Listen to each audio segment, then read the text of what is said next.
Buenas tardes a todos. Veo que tenemos bastante asistencia esta tarde, cosa que me alegra mucho porque la verdad que, bueno, pues Windows Server 2012 R2, todas las novedades que trae, que os voy a ir contando a lo largo de esta hora y media, pues yo creo que lo merece, ¿no? Merece la asistencia y vamos a divertirnos un poquito con todo lo que incorpora esta nueva versión de Windows Server.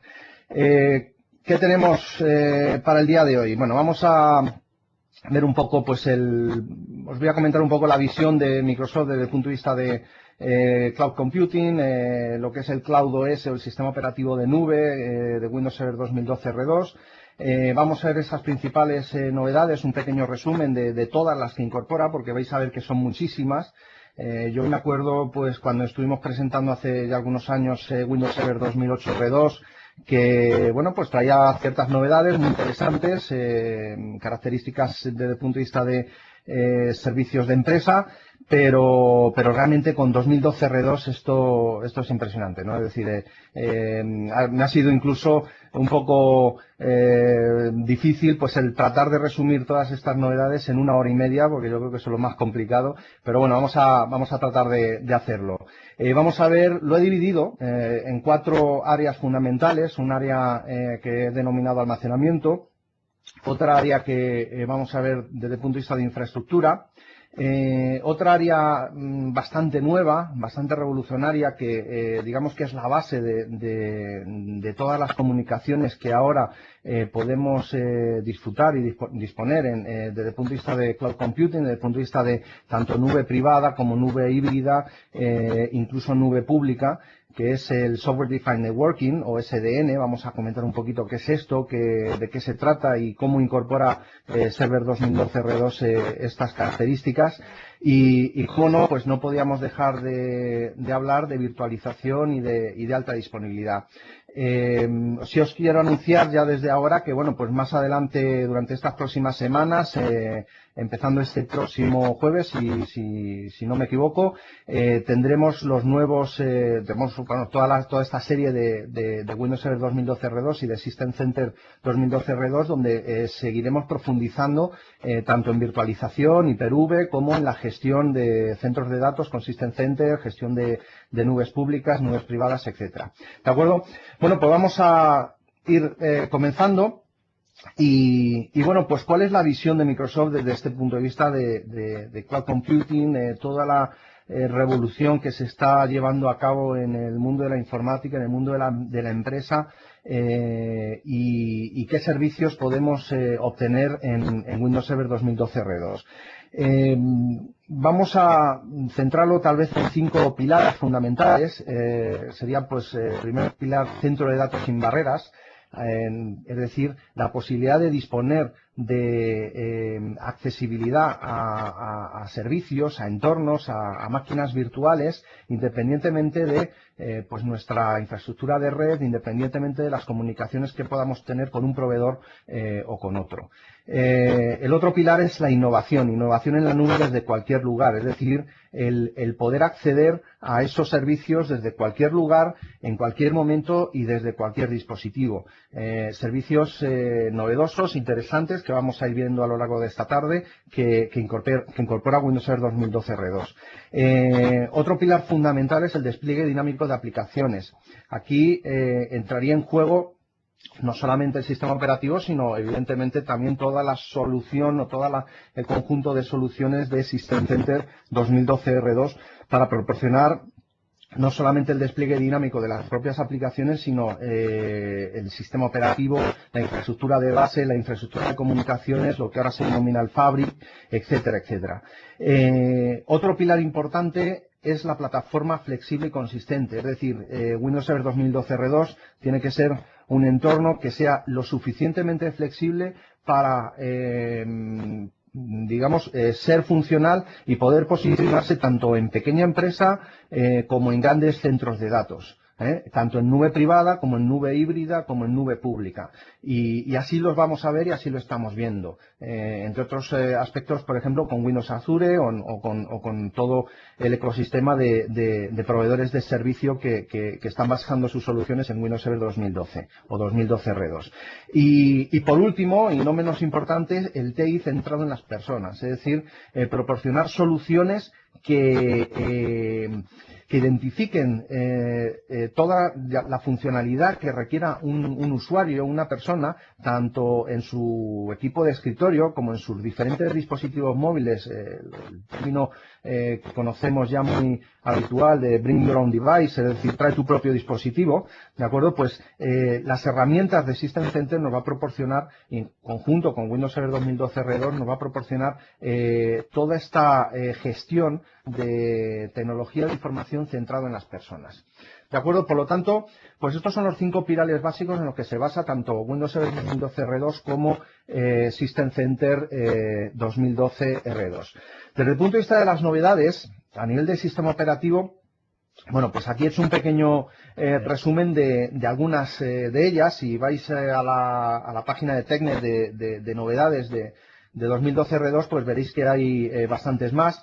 Pero bueno, tenemos desde novedades en el almacenamiento iSCSI, con soporte de discos VHDX, mejoras en el protocolo SMB 3.0, un nuevo concepto que se denomina Word Folders, que vamos a verlo esta tarde cómo funciona, mejoras en la replicación de CS, mejoras en BitLocker para dispositivos móviles, desde el punto de vista de infraestructura, mejoras en el directorio activo, nuevas características a nivel de política que ya soportan para las preferencias, por ejemplo, ya soportan direccionamiento de IPv6 en impresoras o en recursos compartidos.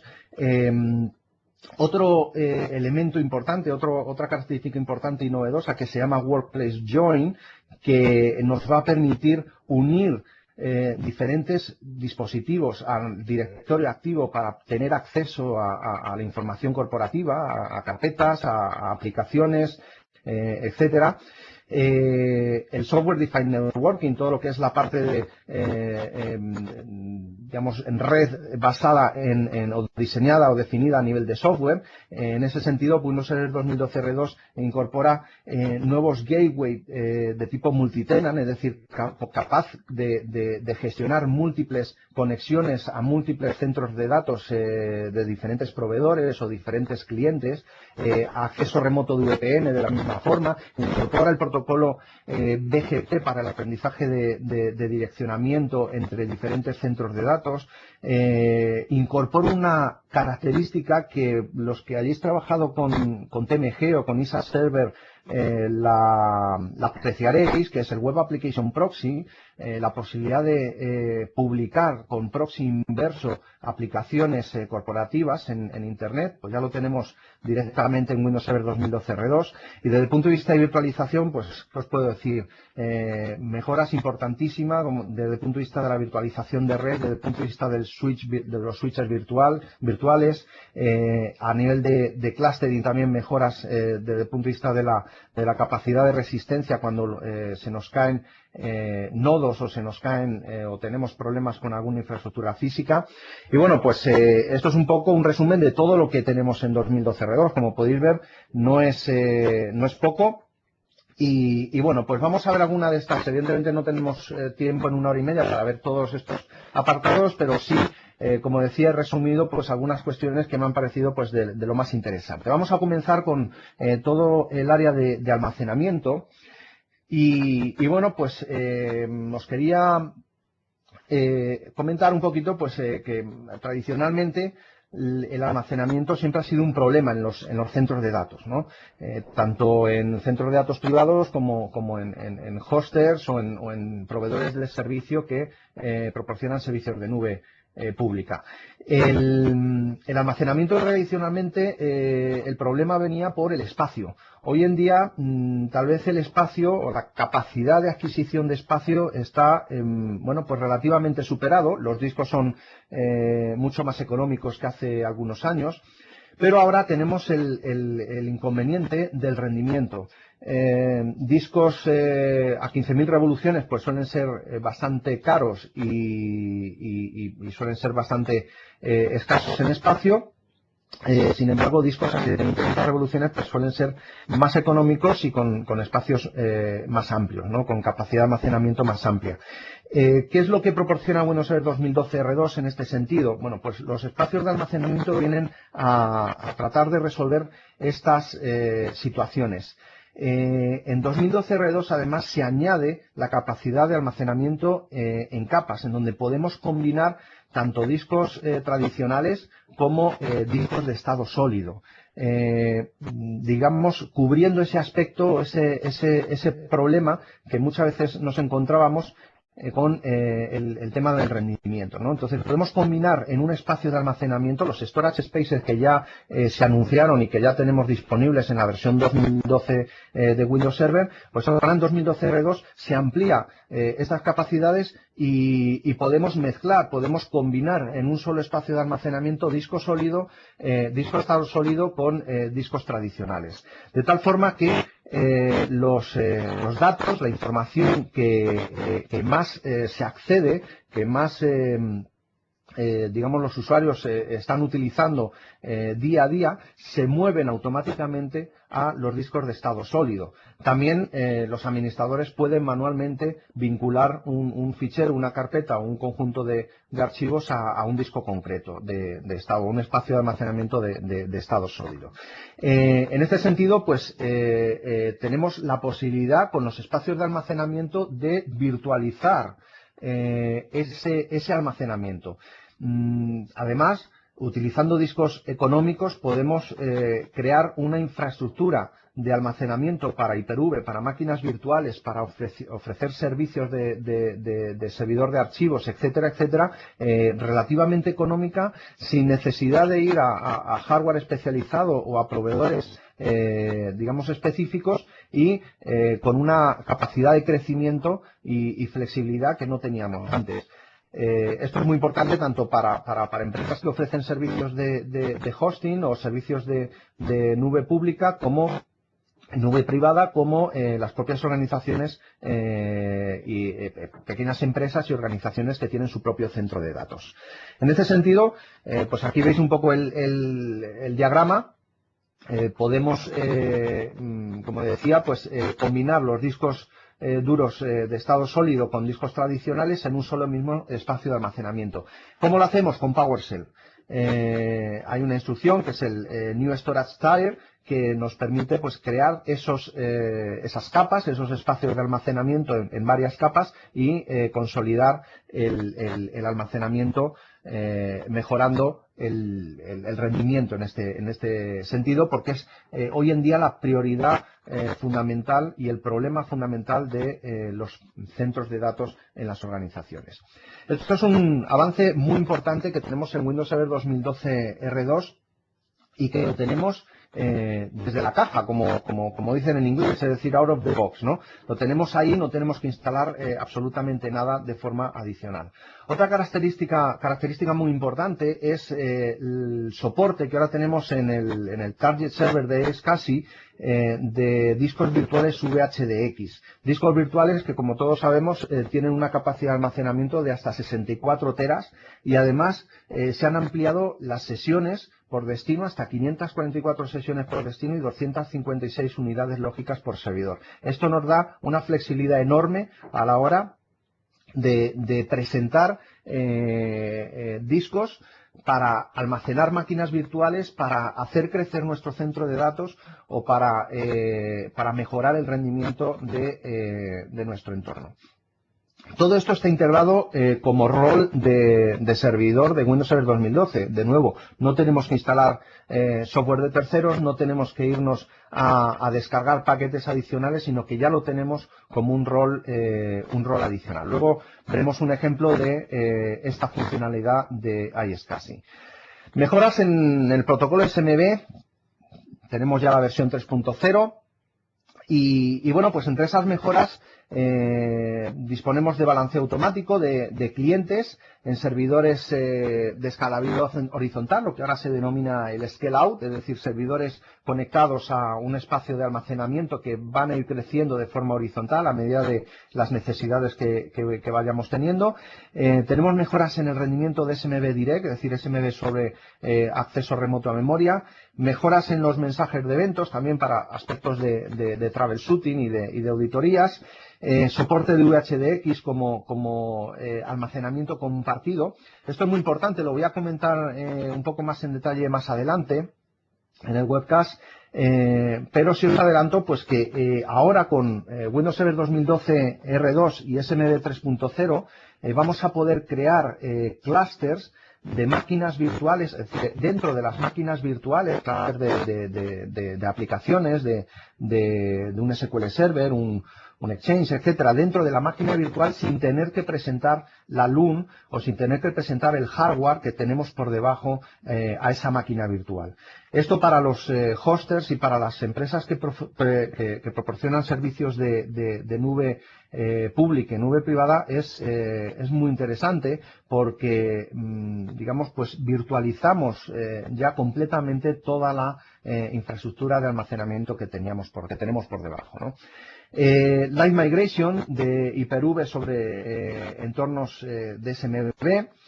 Tenemos una mejora importante en la gestión de ancho de banda con la nueva versión en 2012 R2 y además para pues evitar también la necesidad de descarga de actualizaciones y posibles también vulnerabilidades que puedan surgir con versiones del protocolo anterior, pues ahora SMB versión 1.0 es una característica opcional y podemos desinstalarlo del servidor, ¿de acuerdo?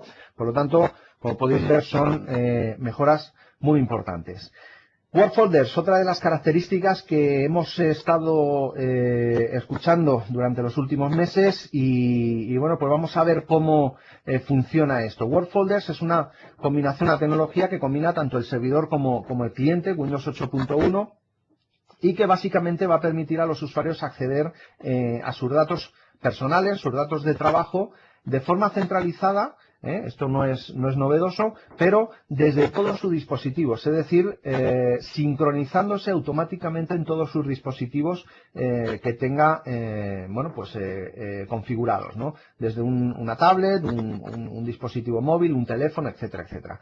Desde cualquier sitio y además pudiendo cumplir con las directivas corporativas. Hoy en día uno de los problemas que los expertos o los responsables de TI están teniendo en muchos centros de datos es cómo controlar la información, cómo controlar el acceso desde diferentes dispositivos y cómo autorizar y validar esos dispositivos, ¿no? Pues con WorkFolder tenemos una solución a este acceso, porque va a ser un acceso controlado, va a ser un acceso autorizado desde dispositivos específicos y desde usuarios específicos. Vamos a ver luego cómo funciona WorkFolders. Además está integrada en el rol del servidor de archivos. De nuevo vemos que no tenemos, digamos, que descargar aplicaciones o componentes adicionales. Lo tenemos ya integrado dentro de Windows Server 2012 R2. Tenemos un acceso seguro por defecto, es decir, funciona con HTTPS por defecto. No hay que hacer ninguna configuración adicional. Opcionalmente, de hecho, se puede utilizar HTTP añadiendo una clave de registro, que es la que veis en pantalla, para entornos pues donde estemos probando, donde todavía no tengamos un certificado definitivo para poder habilitar HTTPS, etcétera, etcétera. Podemos sincronizar múltiples carpetas por cada servidor y podemos aplicar políticas definidas por cada recurso. Políticas de RMS, políticas de almacenamiento, políticas de bloqueo de extensiones de ficheros, etcétera, etcétera, etcétera. ¿De acuerdo? Y además, que es lo más importante, la sincronización de toda esta información en todos los dispositivos del usuario. La configuración se puede establecer de tres formas.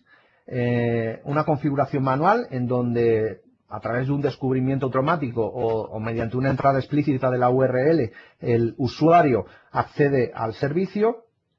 Un descubrimiento opcional, lo que se denomina opt-in, Es una configuración que vamos a realizar mediante GPOs, mediante Configuration Manager o incluso Windows Intune si tenemos configurado el entorno, y el usuario decide si quiere utilizar Work Folders o no utilizarlo en ese dispositivo concreto. Y luego una configuración obligatoria, donde también de nuevo se realiza mediante GPOs, pero se determina que la configuración es obligatoria y por lo tanto el usuario no puede desvincular Work Folders de ese dispositivo. ¿De acuerdo? La arquitectura, ¿cómo funciona todo esto? Bueno, pues funciona de forma muy similar a otros servicios. Vamos a utilizar un proxy inverso, que luego vamos a ver que podría ser el Web Application Proxy que tenemos ya en Windows Server 2012 R2.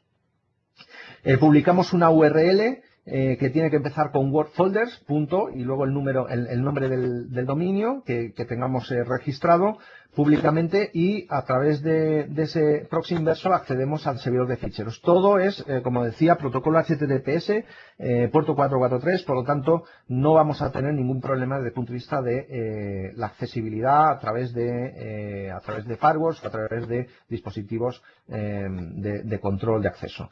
La autenticación la vamos a realizar contra el directorio activo y en ese servidor de archivos, en ese recurso compartido que es el work folder que vamos a crear, pues se pueden especificar diferentes políticas de gestión, tanto cuotas como escaneo de archivos, es decir, comprobación de extensiones de archivos, como clasificación de archivos, protección con RMS, etcétera, etcétera. El descubrimiento automático funciona de la siguiente forma. Básicamente lo que va a hacer el usuario es consultar un servidor DNS que le va a devolver una dirección IP. Esa dirección IP corresponde al servidor de sincronización que tiene asignado ese usuario. El servidor de sincronización es una característica que está almacenada en el directorio activo, ¿de acuerdo? Se devuelve el servidor de sincronización.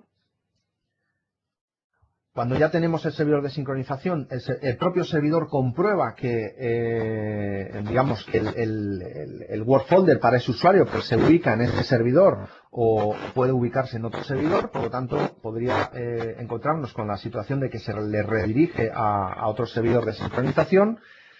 Si el usuario tiene otro servidor de sincronización, pues se le devuelve esa información. Y entonces, finalmente, se conecta al servidor de sincronización, al servidor de Word Folders, en donde está su información. ¿De acuerdo? ¿Cómo se sincroniza un fichero? Pues básicamente, lo que vamos a tener es que cualquier cambio en la información del fichero, en la versión del fichero, o en los metadatos del fichero, pues provoca un cambio local y provoca pues un inicio de sincronización. ¿De acuerdo? Es el cliente o el dispositivo el que sincroniza el fichero contra el servidor de archivos. El fichero se actualiza, se sube al servidor, se aplican los cambios y entonces el resto de dispositivos sincronizan desde ese servidor. Fijaros que la tecnología no es del todo nueva, es decir, tenemos pues desde hace ya bastantes años y bastante tiempo pues la capacidad de sincronizar o de almacenar de forma centralizada la información de los usuarios. Me estoy refiriendo, por ejemplo, a los offline files o las carpetas desconectadas y la sincronización de estas carpetas desconectadas. Sin embargo, hay cambios o hay características que difieren de las carpetas desconectadas. Básicamente, en 2012 R2, bueno, pues para utilizar Word Folder vamos a necesitar Windows Server 2012 R2 y vamos a poder utilizar cualquier dispositivo tanto dentro como fuera de la red corporativa. Esta es la principal diferencia con respecto a las carpetas desconectadas o a los offline files que teníamos tradicionalmente. El problema de los offline files, si alguno de vosotros lo habéis utilizado en algún momento, es que el PC primero tiene que estar dentro de la red corporativa, tiene que estar unido a esa red corporativa y además conectado de alguna forma, ya sea por Direct Access, ya sea por VPN o por alguna otra tecnología de acceso remoto. Por lo tanto, limita muchísimo la movilidad. Muchas veces a nivel de dispositivo móvil, a nivel de tableta, esto no es posible realizarlo. Para ello, los Word Folders permiten pues esta comunicación a través de HTTPS, a través del puerto 443. También hay otras tecnologías como puede ser SkyDrive Pro, que incorpora SharePoint Server 2013, que bueno, pues si bien también nos va a permitir sincronizar y nos va a permitir subir información de forma centralizada, esta tecnología está más orientada a la colaboración corporativa, a la colaboración con otros usuarios, que a la información privada del usuario, a la información de trabajo del propio usuario. Y luego otras tecnologías, como puede ser el propio SkyDrive público, el que proporciona en este caso cuentas de Hotmail, cuentas de Outlook.com, pues evidentemente, bueno, pues también nos permite sincronizar entre diferentes dispositivos, pero es una funcionalidad que está diseñada o está pensada para entornos públicos y entornos de usuario final, no entornos corporativos. ¿Qué más características y novedades tenemos en la gestión de almacenamiento? Bueno, pues a modo de resumen, pues mejoras en la replicación. Tenemos un módulo de PowerShell para gestionar la replicación de DFS. Tenemos la capacidad ahora de clonar bases de datos para realizar sincronizaciones iniciales entre servidores de DFS, es decir, para no tener que esperar esa sincronización inicial, que muchas veces puede tardar bastante tiempo. Podemos clonar la base de datos, llevarla físicamente a ese servidor y comenzar a partir de un punto de partida ya iniciado. Posibilidad de recuperar base de datos corruptas de forma automática. Una opción interesante, sobre todo para servidores DFS que están en redes de área local, que es la posibilidad de deshabilitar la replicación diferencial. La replicación diferencial básicamente lo que hace es detectar los cambios que se han producido dentro de un fichero, por ejemplo un archivo de Word o de un archivo de Excel, y replicar únicamente esa parte del fichero que se ha producido. Esto para entornos de redes de área extensa, pues es ideal porque reduce mucho el uso y el consumo de ancho de banda. Sin embargo, para entornos de red de área local, donde tenemos anchos de banda de 10 gigabits por segundo o incluso más, pues realmente estamos añadiendo un procesamiento adicional a los servidores que pudiéramos utilizar para para tener mejor rendimiento en la replicación. Por lo tanto, pues tenemos la opción para deshabilitar esta replicación diferencial. También podemos configurar los tamaños de las carpetas provisionales, una configuración variable de carpetas provisionales para evitar que pues archivos menores a cierta cantidad de cache pues no se repliquen. Y la restauración de archivos desde la carpeta config and delete de DFS con la instrucción de PowerShell restore DFS preserved files, como podéis ver en pantalla. Desde el punto de vista de BitLocker, mejoras importantes que tenemos, pues soporte para cifrado de dispositivos con chip TPM y que soportan tecnología Connected Standby. ¿Qué significa todo esto? Pues dispositivos que están saliendo recientemente al mercado y que, digamos, cuando los apagamos no se apagan completamente, sino que se mantienen las apps de, pues por ejemplo, de notificación de correo electrónico o de notificación de mensaje instantáneo, etcétera, etcétera, se mantienen encendidas. Y este tipo de dispositivos que son arquitectura Intel, ahora podemos, digamos, cifrarlo, podemos habilitar BitLocker en este dispositivo. Anteriormente esto solo estaba soportado en Windows, en dispositivos con Windows RT. Bueno, vamos a ver un poquito todas estas características que como podéis ver son bastantes. Os voy a presentar mi pequeño laboratorio, vamos a ver una serie de cuestiones. Y bueno, lo primero que os he comentado, aquí tengo un servidor, un controlador de dominio, que vamos a utilizarlo también como servidor de almacenamiento. Aquí tengo otro servidor que, pues que va a actuar en principio como cliente de iSCSI, luego lo utilizaremos también como servidor de publicación de aplicaciones, servidor web.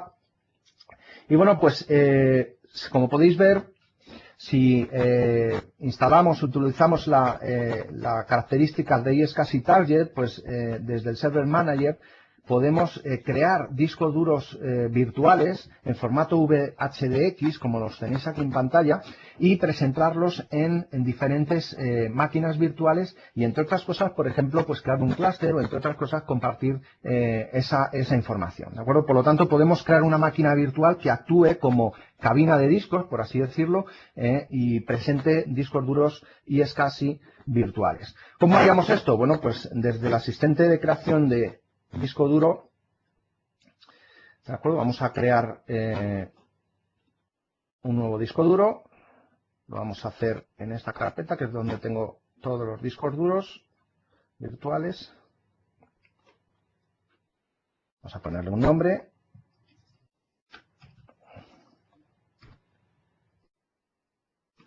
A ver si lo escribo bien.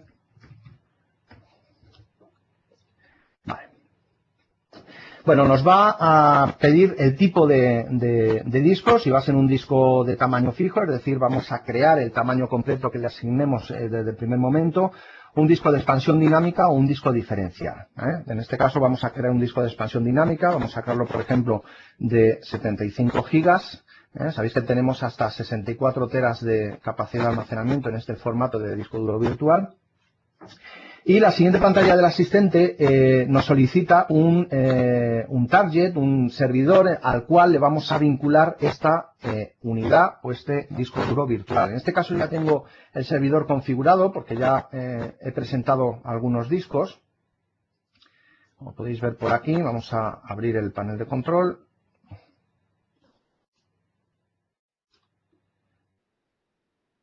Tenemos el iniciador de iSCSI y, como podéis ver aquí, pues está ya conectado. Si no estuviera conectado y fuera un servidor nuevo, pues directamente asignamos nuevo target de iSCSI, le ponemos el nombre y hacemos, en este caso, pues haríamos la búsqueda del servidor correspondiente. ¿De acuerdo? Bueno, en este caso vamos a utilizar este mismo servidor.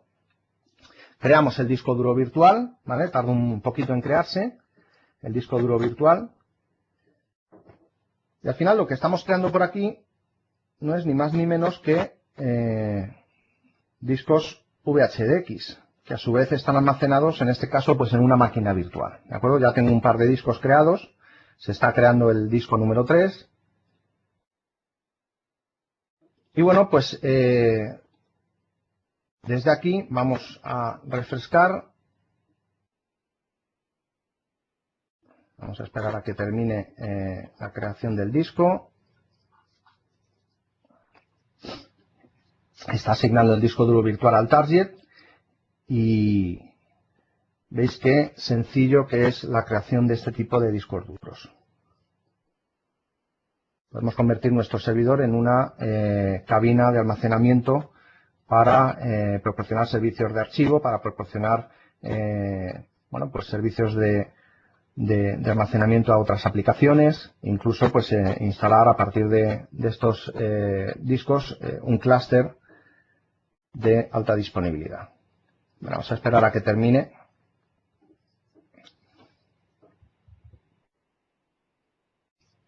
Bueno, mientras termina, os quería mostrar también lo que comentábamos antes. Si nos vamos al asistente de añadir o quitar características, vais a ver que ahora SMB 1.0 es una característica opcional que podemos también desinstalar. ¿De acuerdo? Esto nos va a permitir pues el no tener que descargar actualizaciones para este protocolo, el reducir la superficie de ataque en caso de cualquier vulnerabilidad que se pueda encontrar, etcétera, etcétera. Y por lo tanto, bueno, pues si no lo necesitamos realmente, es decir, no tenemos que compatibilizar este entorno con servidores antiguos, servidores anteriores de Windows Server, pues en este sentido se podría eliminar. Bueno, ya está completado el asistente, cerramos por aquí, ya tenemos nuestro disco número 3 y sencillamente desde aquí vamos a abrir la administración de discos. Bueno, creo que la tenía abierta por aquí antes, no la tengo abierta. Vamos a abrir la administración de discos, aquí lo tenemos. Y como ya se lo hemos asignado, pues debería estar por aquí. Efectivamente, aquí tenemos el disco de 75 GB que acabamos de crear. Pues simplemente lo ponemos online, lo inicializamos.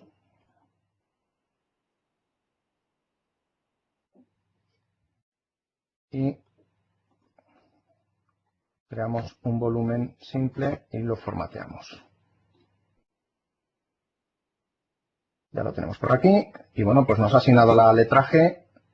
Y desde aquí ya tendríamos, vamos a ver si aparece, ahí lo tenemos, el nuevo volumen que acabamos de crear. Por lo tanto, fijaros, en cuestión de minutos tenemos una característica de gestión de discos con iSCSI muy fácil de implementar y muy fácil de mantener, sobre todo muy escalable a la hora de ampliar esa capacidad de almacenamiento que pudiéramos tener en nuestro entorno virtual. ¿De acuerdo? Bueno, vamos a continuar, así que me voy por aquí a la presentación.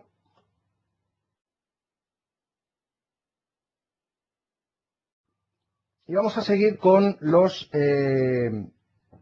con las características desde el punto de vista de infraestructura.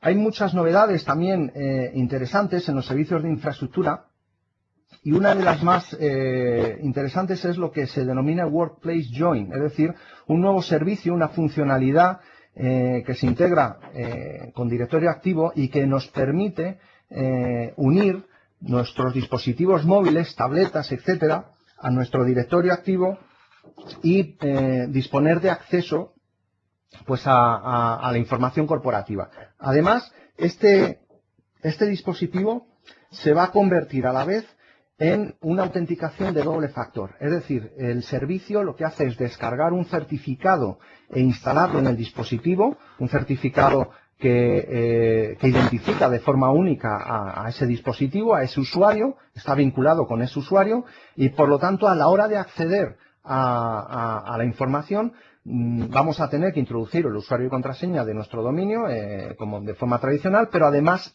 se va a utilizar el certificado que ya tiene instalado ese dispositivo como esa autenticación de doble factor en esas aplicaciones corporativas. Por lo tanto, es una funcionalidad desde dos puntos de vista, es decir, tanto para la unión de esos dispositivos y poder acceder a la información corporativa, como para mejorar la seguridad de acceso con control de doble factor o control de múltiples factores en los usuarios. Desde el punto de vista de políticas o de las políticas de grupo, tenemos soporte añadido de IPv6 en las preferencias, tanto en impresoras como en conexiones VPN y en el Item Level Targeting, es decir, la configuración individualizada, ¿no?, de las preferencias. Tenemos caché local de políticas que mejora también los procesos de inicio de sesión de los equipos cliente y un registro de eventos más detallados, sobre todo para, como decíamos antes, pues tareas de troubleshooting y tareas de auditoría. Desde el punto de vista de Workplace Join, bueno, pues básicamente es una nueva clase de objeto que se utiliza para registrar los dispositivos móviles. Hay que tener en cuenta que este registro no los hace gestionables, es decir, solo los identificamos dentro del dominio. System Center 2012 Configuration Manager hace el resto del trabajo, es decir, una vez que esté identificado ya desde System Center voy a poder gestionar ese dispositivo, ya sea un iPad, ya sea una Surface, ya sea una tablet con otro sistema, etcétera, etcétera, ¿de acuerdo? Durante el proceso, como decía antes, se instala ese certificado y lo convierte pues en ese segundo factor de autenticación. Y además el Workplace Join pues lo podemos publicar utilizando el Web Application Proxy que ahora más adelante vamos a visualizar. La arquitectura de Workplace Join pues es bastante sencilla, es un servicio web, ¿de acuerdo? El dispositivo se registra. Aquí estamos trabajando directamente con la terminología de Bring Your Own Device, es decir, la posibilidad de gestionar dispositivos que tienen los propios usuarios. Tenemos acceso de Single Sign-On, es decir, el propio dispositivo, utilizando ese certificado, nos va a permitir un Single Sign-On un inicio de sesión único a las aplicaciones corporativas que hayamos publicado. Y bueno, tanto el registro como la publicación se realiza a través del protocolo HTTPS, ¿de acuerdo? Por lo tanto, tampoco vamos a tener dificultades a la hora de acceder a este servicio. ¿Cómo se configura? Bueno, pues hay algunos pasos que dar. Lo primero que tenemos que realizar o que crear es una cuenta GSMA, que es un nuevo tipo de cuenta administrada que tenemos en Windows Server 2012 R2, Group Service Manager Account. Creamos esa cuenta con la instrucción New Add Service Account de PowerShell. Especificamos la URL, mejor dicho, el SPN, el nombre principal del servicio que vamos a utilizar. Vamos a solicitar e instalar un certificado SSL con ese nombre y además con el nombre alternativo Enterprise Registration. Es decir, ese nombre es un poco parecido a lo que hace Exchange con el Autodiscover, ¿de acuerdo? Ese nombre es estático. Vamos a utilizar ese nombre para que los dispositivos encuentren el punto de publicación y se puedan registrar. Instalamos y configuramos ADFS. Necesitamos ADFS, esta característica es un requisito, y configuramos el servicio de registro de dispositivos con ADFS, es decir, lo integramos en ADFS, pero esa integración es muy sencilla, es decir, lo único que tenemos que hacer es habilitar ADFS Device Registration, como podéis ver ahí en la instrucción de PowerShell, y preparamos el directorio activo. Y la propia instrucción lo hace automáticamente por nosotros. Y por último, creamos los registros DNS y el registro CNAME tanto para el servidor o el nombre que hayamos publicado como para el nombre Enterprise Registration que comentaba es estático. Bueno, vamos a ver un poquito cómo funciona todo esto. Por lo tanto, volvemos a nuestra infraestructura. Y bueno, básicamente lo que tenemos por aquí es el servicio de ADFS. Aquí yo ya lo tengo configurado, para no perder mucho tiempo, pues ya he preparado un poco el laboratorio. Aquí tenemos el servicio de registro de dispositivos ya configurado en ADFS. Esta sería la instrucción que tenemos que, digamos, todo el proceso de configuración que tenemos que aplicar. ¿De acuerdo? Desde aquí pues creamos la cuenta FGSMA, habilitamos el servicio de registro de dispositivos preparando el directorio activo. ¿De acuerdo? La configuración se realiza y ya lo tenemos por aquí. Necesitamos evidentemente un certificado. En este caso, pues, si mal no recuerdo, creo que estamos utilizando este certificado. Vamos a ver por aquí, donde tenemos el... Vale, aquí lo tenemos, este certificado. Como podéis ver, pues se ha publicado con adfs.demo.la, pero también con el nombre secundario Enterprise Registration.demo.la. ¿De acuerdo? Y fundamentalmente con esto hemos configurado el servicio. ¿Qué es lo que vamos a hacer? Pues luego vamos a publicarlo con el servicio de Web Application Proxy que tenemos también incorporado en Windows Server 2012 R2. Esto lo tengo por aquí preparado. Vamos a cerrar por aquí. Vamos a ver.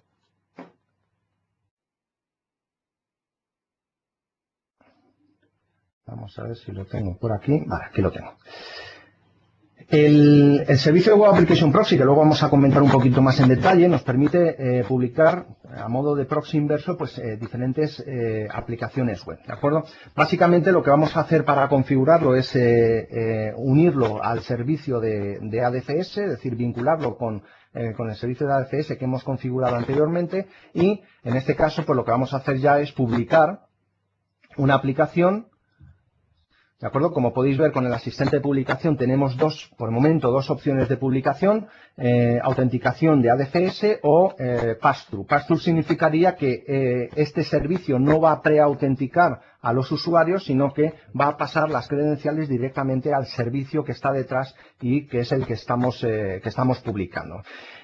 Para los que trabajéis o hayáis trabajado con TMG, pues fijaros que esto os va a sonar muchísimo, es decir, es el mismo concepto, el mismo modelo de publicación que incorporaba Forefront Threat Management Gateway en su versión 2010, ¿de acuerdo? Ahora lo tenemos incorporado en Windows Server 2012 R2, aunque, bueno, pues en vez de tener una autenticación o una preautenticación basada en LDAP o basada directamente en directorio activo, lo hacemos basada en claims o basada en notificaciones de ADFS, ¿de acuerdo? Pues es lo que vemos en esta pantalla. En este caso, como ya tenemos configurado el servicio, ya tenemos configurado el Web Application Proxy, directamente consulta con ADFS para identificar qué servicio está disponible en este servidor de federación. ¿De acuerdo? En este caso, pues nos indica que el servicio de registro de dispositivos está disponible y nos pregunta, bueno, pues primero el nombre del servicio.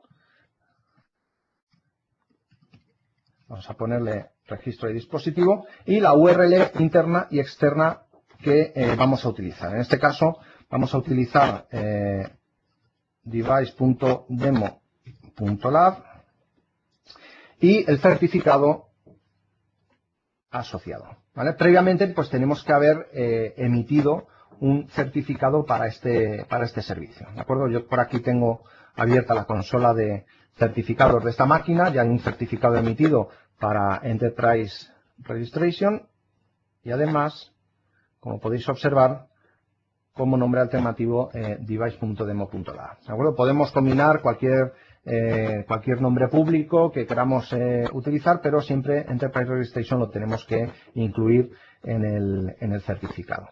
Para emitir un certificado o para solicitar un certificado, si tenemos una entidad certificadora interna, pues básicamente lo que vamos a hacer es utilizar las políticas de emisión de certificado del propio directorio activo. Si no, pues solicitaríamos el certificado a una entidad pública a través de una petición y esperaríamos a que nos devolvieran el certificado firmado por esa entidad pública, ¿de acuerdo? Lo recomendable para entornos en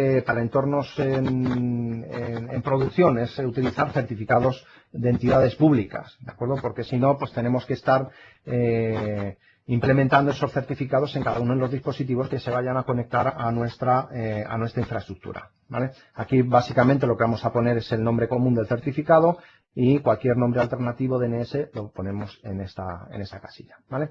Bueno, voy a cancelar por aquí.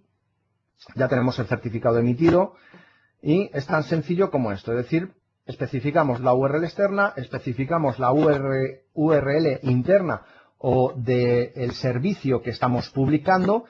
Las URLs en esta versión deben de coincidir, ¿de acuerdo? Por lo tanto, pues tenemos que poder resolver este nombre apuntando al servidor interno y tan sencillo como esto hacemos la publicación del servicio. ¿De acuerdo? Pues como podéis observar ya tenemos publicado el servicio a través del Web Application Proxy, que es una de las características nuevas que incorporamos en Windows Server 2012 R2. ¿De acuerdo? Bueno, vamos a volver por aquí. Vamos a la presentación y vamos a seguir adelante porque tenemos todavía bastantes novedades muy interesantes. Software Defined Networking, SDN. Para los que no conozcáis esta nomenclatura, esta característica, os voy a comentar un poquito de qué se trata. SDN básicamente lo que nos va a permitir es la virtualización de toda la infraestructura de comunicaciones, toda la infraestructura de redes de las máquinas virtuales. Es decir, vamos a tener capacidad para abstraernos del hardware físico, tanto routers como switches, como puertas de enlace, etcétera, etcétera, y vamos a poder conectar diferentes centros de datos, conectar diferentes nubes tanto híbridas como nube pública, nube privada, etcétera, etcétera, a nuestra infraestructura de máquinas virtuales.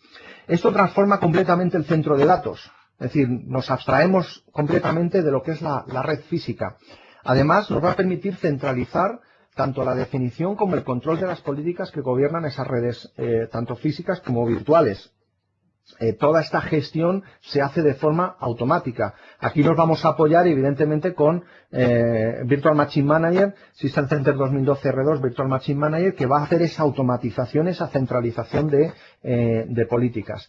Y evidentemente pues nos va a permitir implementar esas políticas de forma consistente entre diferentes centros de datos que estén separados físicamente. Utilizando todos estos conceptos, utilizando toda esta base, pues vamos a poder mover de forma transparente nuestras máquinas virtuales desde nuestro centro de datos a una nube privada que tuviéramos contratada en un proveedor, o a una nube pública con Windows Azure, por ejemplo, o a otro centro de datos que tuviéramos alejado de nuestra infraestructura. Nos va a permitir disponer de agilidad a la hora de configurar nuestra red, esa habilidad para llevar la red hacia la nube. Nos va a aportar una administración sencilla, tanto en el control como en la centralización de la gestión. Tenemos la posibilidad, la capacidad de realizar live migration entre subredes, es decir, hacer una migración en vivo entre diferentes centros de datos o incluso entre diferentes proveedores de nube privada. Y rompemos los límites de las VLANs, los límites físicos que tiene la VLAN, sobre todo desde el punto de vista de los proveedores de servicios de nube, se amplían muchísimo, ¿no? en este sentido. Y bueno, pues vamos a poder proporcionar servicios a diferentes compañías. En el caso de los proveedores de servicios de nube, servicios a diferentes compañías que tienen el mismo direccionamiento, que tienen la misma infraestructura de red, y los vamos a alojar pues en el mismo centro de datos, en el mismo rack de servidores, incluso con los mismos switches físicos con los que estamos trabajando. ¿De acuerdo? Podemos unir redes dentro de la misma infraestructura, dentro del mismo fabric, incluso, como decíamos, con esos conflictos de IP, de direccionamiento IP, que pudieran tener dos empresas completamente diferentes. Como podéis ver en el diagrama, todo esto se basa en el protocolo NVGRE, que es el protocolo de virtualización de encapsulamiento de paquetes. Por lo tanto, pues al final lo que estamos haciendo es fundamentalmente pues un túnel de conectividad entre diferentes extremos o diferentes redes a través de redes públicas. Entonces, ¿qué incluye Windows Server 2012 R2 a este respecto? Pues incluye nuevos roles y servicios que nos va a permitir proporcionar esta conectividad transparente. Es decir, incluye un gateway de VPN de sitio a sitio, multitenant, es decir, con capacidad de hacer esta conexión múltiple a diferentes centros de datos o diferentes empresas. Incluye un gateway VPN para acceso remoto, incluye el protocolo BGP para el aprendizaje dinámico del direccionamiento y del enrutamiento de todas estas redes, y incluye evidentemente el soporte de NVGRE, que es el encapsulado del protocolo GRE que ya conocemos, e incluye el Web Application Proxy que hemos visto anteriormente para poder publicar todas estas aplicaciones que tengamos disponibles en nuestro centro de datos virtual. Básicamente la posibilidad de poder conectar un entorno virtualizado de máquinas virtuales con la red física real, lo vamos a hacer a través de una máquina virtual en donde le instalemos el gateway de acceso remoto, que nos va a utilizarse para encapsular y para enrutar los paquetes entre nuestra red física real y la red virtual de todo nuestro entorno. Bueno, el Web Application Proxy, que ya hemos visto anteriormente en su publicación, es, como comentaba, un nuevo servicio que va a proporcionar acceso a esas aplicaciones web que vamos a querer publicar.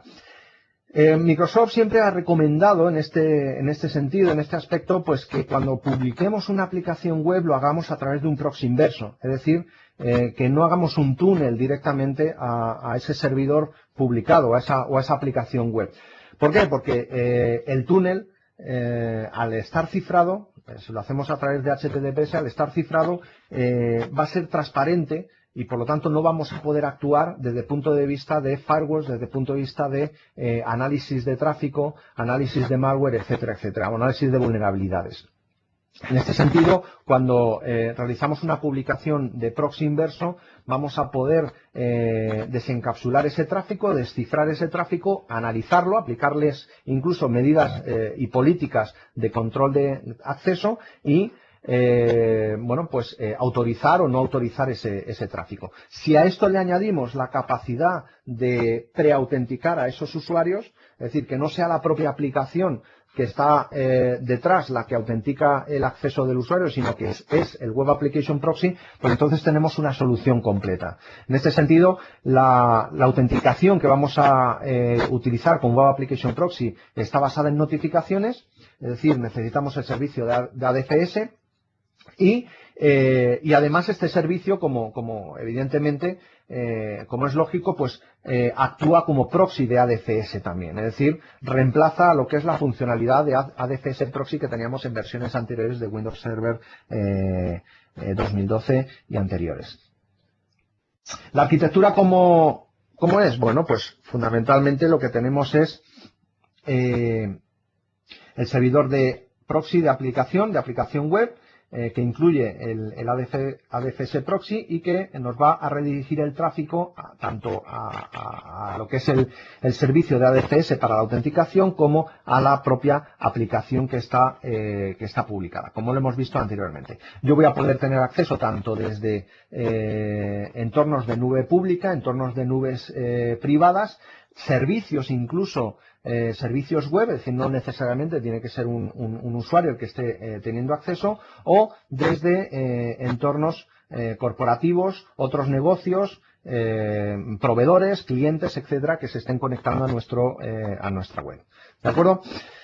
Por lo tanto, bueno, pues disponemos de toda esta capacidad. Además, podemos proporcionar entornos de autenticación condicional en Web Application Proxy. Las aplicaciones las vamos a publicar al estilo de TMG, pero nos va a permitir este modo de publicación llevar una autenticación de multifactor o una autenticación de dos factores a estos usuarios. Es decir, dependiendo del tipo de usuario que sea, de la pertenencia a grupo o incluso de la ubicación en donde esté ese usuario, es decir, de dónde se esté conectando el dispositivo o el usuario, pues vamos a poder aplicar diferentes directivas de autenticación de múltiples factores. Por ejemplo, desde la red local, pues o desde una red que consideramos asegurada, pues podemos obviar la autenticación de múltiples factores. Sin embargo, si se conecta desde Internet, pues ese usuario requiere presentar un certificado, por ejemplo. En este sentido, bueno, pues como podéis ver, Windows Server 2012 R2 incorpora novedades muy importantes que hasta ahora lo hacíamos con TMG o con UAG, dos soluciones también digamos que conocemos bastante bien y que ahora pues ya no tenemos TMG, pues ahora con el Web Application Proxy vamos a poder realizar este tipo de publicaciones. Desde el punto de vista de la virtualización y la alta disponibilidad, también tenemos mejoras importantes. No voy a profundizar tanto en este aspecto porque vamos a tener webcasts más adelante durante esta semana y las próximas semanas hablando de virtualización y de Hyper-V y Virtual Machine Manager, pero sí os adelanto algunas de las novedades importantes. Por ejemplo, réplica extensible, es decir, la posibilidad de hacer una tercera réplica de nuestras máquinas virtuales en otro centro de datos externo. Discos duros VHD compartidos, lo que os comentaba al principio de esta presentación, es decir, discos duros que podemos compartir dentro del ámbito de la máquina virtual para utilizarlos como bueno, pues quórum para entornos de clúster o entornos de alta disponibilidad. La posibilidad también de aplicar, con la nueva versión de Hyper-V podemos aplicar calidad de servicio a los discos virtuales. Lo tenéis en la pantalla, en la parte superior de la pantalla. Es decir, podemos aplicar calidad de servicio a nivel de IOPS a los discos duros para, sobre todo, desde el punto de vista de proveedores de servicio, pues para que una aplicación que está consumiendo muchos recursos y está afectando al rendimiento general del sistema, pues podemos limitarlo sin tener que apagar toda la máquina o tener que pausar la máquina. Es decir, podemos limitar el efecto o el ámbito que supone pues ese disco duro o esa aplicación que está haciendo un uso excesivo del disco duro. Desde el punto de vista del switch virtual, tenemos listas de control de acceso que podemos aplicar al switch virtual de la misma forma o de forma muy similar a como lo hacemos con switches físicos, es decir, poder aplicar ACLs para controlar el tráfico que llega a ese switch a nivel de puertos, a nivel de IPs, a nivel de origen, destino, etcétera, etcétera. Todo esto lo vamos a hacer con PowerShell y sin tener que aplicarlo en la propia máquina virtual, es decir, lo estamos haciendo a nivel de switch virtual. Balanceo dinámico de tráfico de red es otra de las características importantes. Cuando tenemos un teaming de tarjetas virtuales en una máquina virtual, pues ahora tenemos un balanceo dinámico del tráfico entre todos los integrantes del team. Tenemos Receive Side Scaling, que es una mejora también de rendimiento para las máquinas virtuales y para el movimiento de datos. Failover Clustering, desde el punto de vista de Failover Clustering tenemos una característica muy interesante que nos va a automatizar procesos de Live Migration cuando el host se apaga o cuando ocurre o se detecta una desconexión de red. Es lo que veis en la parte inferior, es decir, lo que se denomina el Protected Network. En este sentido, pues la máquina virtual se va a mover automáticamente a otro nodo del clúster si se detecta una desconexión de la red. Y también una mejora importante desde el punto de vista de failover, que es el testigo dinámico de quórum. Es decir, un testigo que se va a ajustar al número de nodos que haya en ese momento dentro del clúster, ¿de acuerdo? Si el número de nodos es par, pues el testigo, digamos, se activa para hacer el voto impar, y si el número de nodos es impar en ese momento, pues el testigo se desactiva. Por lo tanto, pues tenemos bastantes mejoras interesantes en este aspecto de alta disponibilidad y de Hyper-V. Bueno, la réplica extensible que os comentaba anteriormente, como podéis ver, pues podemos no solamente sincronizar nuestras máquinas virtuales en un centro de datos externo o de un proveedor de servicios, sino que hacer una tercera capa de sincronización en un segundo centro de datos. Y esa sincronización, la primera de ellas, la podemos ahora configurar hasta en 30 segundos. Por lo tanto, vamos a tener casi sincronización en tiempo real de estas máquinas. Es decir, podemos bajar hasta 30 segundos de sincronización. La segunda sincronización, como mínimo, va a ser cada 5 minutos. Esto va a ser transparente tanto para Hyper-V como para Cluster. Los discos duros compartidos siempre ha sido un pequeño problema para los proveedores de servicios, en este caso de nube privada, nube híbrida, porque tienen que presentar a la hora de ofrecer un servicio de Cluster dentro de máquinas virtuales. Hasta ahora se tenía que presentar el almacenamiento. De alguna u otra forma tenemos que presentar esas LUNs o ese almacenamiento a las máquinas virtuales. Pues con Windows Server 2012 R2 esto ya no se tiene que hacer así. Podemos tener discos, o mejor dicho, podemos tener las máquinas virtuales almacenadas en un storage space, en un espacio de almacenamiento, accediendo a través de SMB 3.0 y crear discos duros virtuales dentro de la propia máquina virtual y compartirlo. Por lo tanto, facilita las operaciones de administración del entorno de alta disponibilidad virtualizado y resuelve pues esas reticencias de los hosters que comentábamos a presentar el hardware. En este sentido, pues el disco duro se comparte entre las diferentes máquinas virtuales. Yo tengo por aquí, voy a rápidamente a volver al escritorio porque tengo por aquí, bueno, un host de virtualización con Hyper-V 2012 R2. Y bueno, pues para que podáis ver todas estas características que os estoy comentando, lo vais a ver muy rápidamente. Los discos duros virtuales compartidos solamente se pueden compartir si son discos SCSI y además la máquina virtual está almacenada en un almacenamiento de storage space. Y la característica la tenéis aquí, es decir, podemos crear un disco duro virtual y habilitar la compartición de ese disco duro. ¿De acuerdo? A partir de ese momento, pues el disco duro se puede presentar a otros nodos del clúster y utilizarlo como disco del quórum. Al final es un disco duro VHDX que tenemos dentro del entorno de la virtualización. No estamos bajando en ningún momento al entorno de hardware físico o la cabina de discos o el almacenamiento que tengamos por debajo. ¿De acuerdo? Por lo tanto, es muy interesante esta nueva característica. Desde el punto de vista de red, aquí tenemos la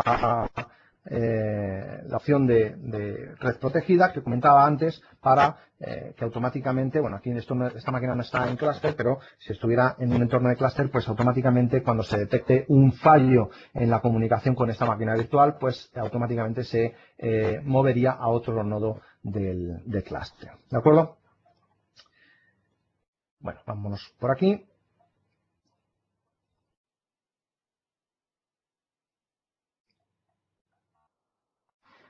Y como decía, otra de las funcionalidades que se han añadido a Windows Server 2012 R2 y concretamente a los switches de virtualización de Hyper-V es la capacidad de crear listas de control de acceso a nivel de puertos para estos switches virtuales.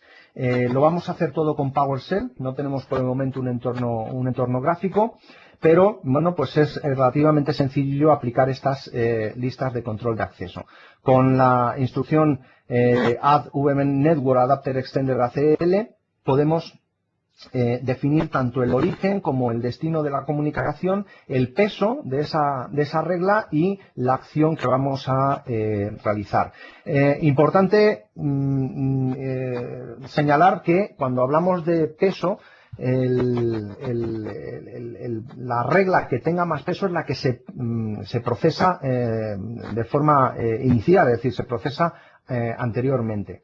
Es decir, la regla que tiene peso número 1 es la que se procesa al final y por lo tanto, pues en este caso, como podéis ver, denegaría la comunicación a esa máquina virtual. ¿De acuerdo? Por lo tanto, pues vamos a ir ordenando las diferentes reglas a nivel de pesos y podemos ir haciendo una estructura de firewall y de control de acceso a las diferentes máquinas virtuales.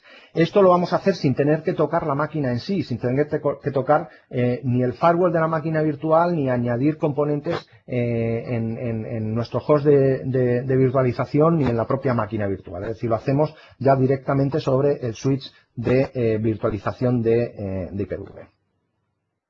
Bueno, me quedaba por presentaros los Word Folders, así que voy a volver al entorno que tengo por aquí, a ver si me deja salir.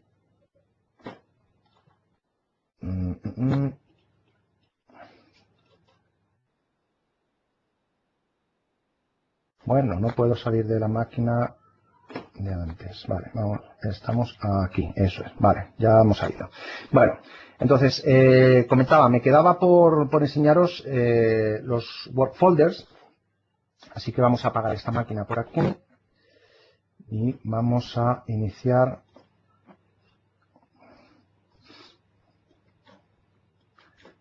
Bueno, a ver.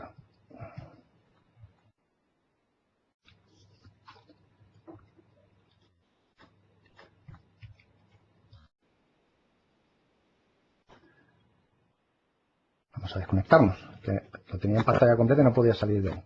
Bien, como os decía, pues vamos a levantar esta máquina virtual que tengo por aquí para comentaros el tema de los Word Folders.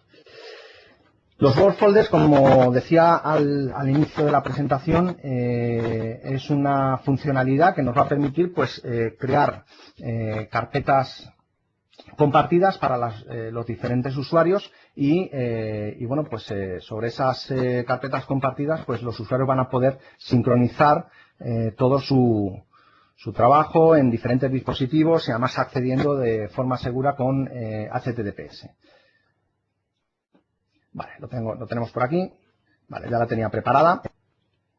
Desde el punto de vista del cliente, los Word Folders los vais a encontrar en el panel de control, ¿vale? Hay una configuración que tenéis aquí, Word Folders, y lo tenéis en el panel de control. Desde el punto de vista de los usuarios, ¿sí? Un momento, es que no estás compartiendo el escritorio. Lo has dado antes a volver a la diapositiva, creo. A ver, ¿ahora lo estoy compartiendo? Ahora sí, perfecto. Perdón, es que como estaba la otra máquina en pantalla completa, se ha descompartido. No te preocupes. Vale, no pasa nada. Bueno, os comentaba, desde el punto de vista del cliente, la configuración de Word Folders lo vais a tener en el panel de control de Windows 8.1. Desde el punto de vista del servidor, lo vais a tener dentro de la gestión de servidor de almacenamiento, servidor de archivos. ¿De acuerdo? Lo tenéis aquí, en este caso, como podéis ver en la pantalla. Podemos crear tantos shares o tantos recursos compartidos como queramos. Es decir, la creación de un share pues es tan sencillo como ejecutar este asistente. En este caso vamos a ubicarlo en esta carpeta. Podemos crear una nueva carpeta, como puede ser, por ejemplo, TI. Seleccionamos la carpeta. El asistente nos pregunta si vamos a utilizar el alias del usuario para crear las diferentes carpetas de cada uno de los usuarios que se vayan conectando o el alias y el arroba, el dominio completo, ¿de acuerdo? Si queremos mantener la compatibilidad con carpetas existentes o con entornos de carpetas offline, por ejemplo, que ya tuviéramos implementado, pues utilizaríamos esta primera opción. Si no, pues podemos utilizar la segunda opción. Esto, básicamente, la ventaja que nos ofrece es que elimina cualquier tipo de conflicto sobre usuarios que puedan tener alias idénticos, ¿no? En este sentido. Podemos también especificar que solo se sincronice una subcarpeta, por ejemplo, la carpeta documentos, la carpeta proyectos, la carpeta, etcétera, etcétera, la que definamos en este caso, o que se sincronice todo el contenido de la carpeta. Bueno, ponemos el nombre y la descripción de la carpeta y definimos el acceso. El acceso es ni más ni menos pues que definir qué grupos van a poder sincronizar sus dispositivos con esta carpeta. En este caso, pues vamos a buscar algún grupo, como puede ser, bueno, tengo por aquí un grupo recursos humanos, puede ser este grupo. Y desde el punto de vista de políticas podemos cifrar la carpeta y bueno, pues requerir una contraseña cuando se bloquee el dispositivo. Confirmamos por aquí y creamos esta carpeta compartida, ¿vale? Fijaros cómo ya tenemos la carpeta.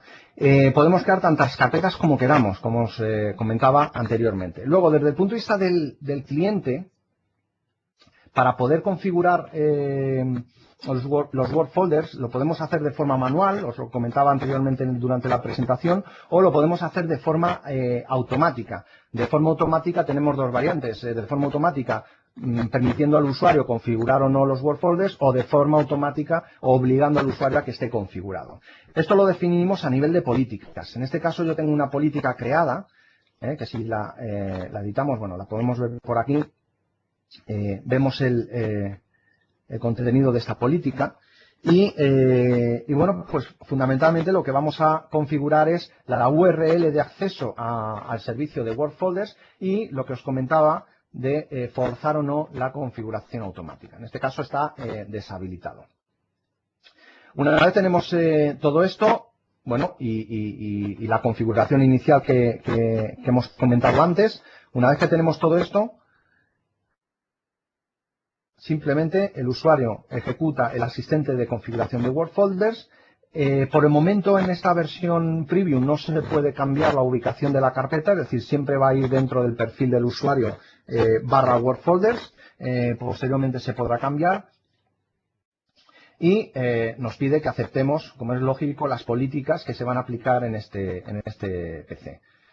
Y tan sencillo como esto ya tenemos configurado los WordFolders. Nos va a decir pues la capacidad que tenemos disponible de almacenamiento, y aquí tenemos algunas opciones desde el punto de vista del usuario que pueden ser útiles, sobre todo cuando estamos hablando de dispositivos móviles que se conectan con conexiones de banda ancha, ¿no? Conexiones 3G o 4G, y que son conexiones que bueno, pues tienen su plan de datos, etcétera. ¿Dónde encontramos los WordFolders? Pues se crea una carpeta aquí, en este caso, accesible para el usuario, y en donde ya podemos empezar a crear pues diferente contenido, ¿no? Aquí puedo ya empezar a crear pues mis proyectos, mi información y mis documentos.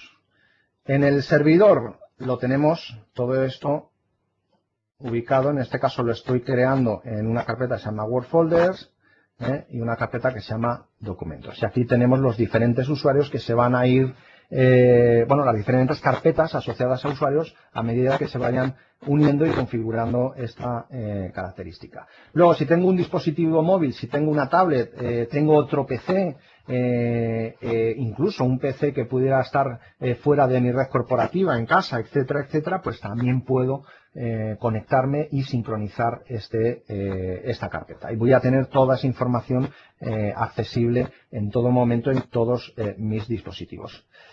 Bueno, en definitiva, y ya finalizando, como podéis observar, son muchísimas las novedades que incorpora Windows Server 2012 R2. Ha sido realmente un reto para mí el tratar de condensar todo esto en 1 hora y media. Creo que bueno, pues creo que lo hemos conseguido un poquito, y nada, simplemente os dejo. Ahora contestaré todas vuestras preguntas o cuestiones que tengáis al respecto.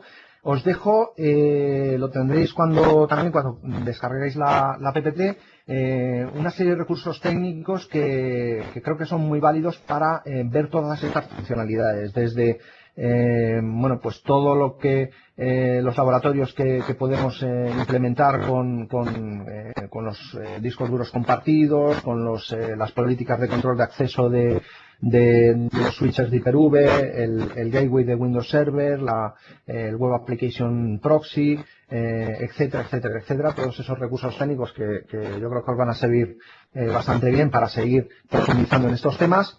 Y que no se me olvide los próximos webcasts que tenemos tanto esta semana, jueves 19 de noviembre, como las próximas semanas de este mes de septiembre y incluso el 1 de octubre.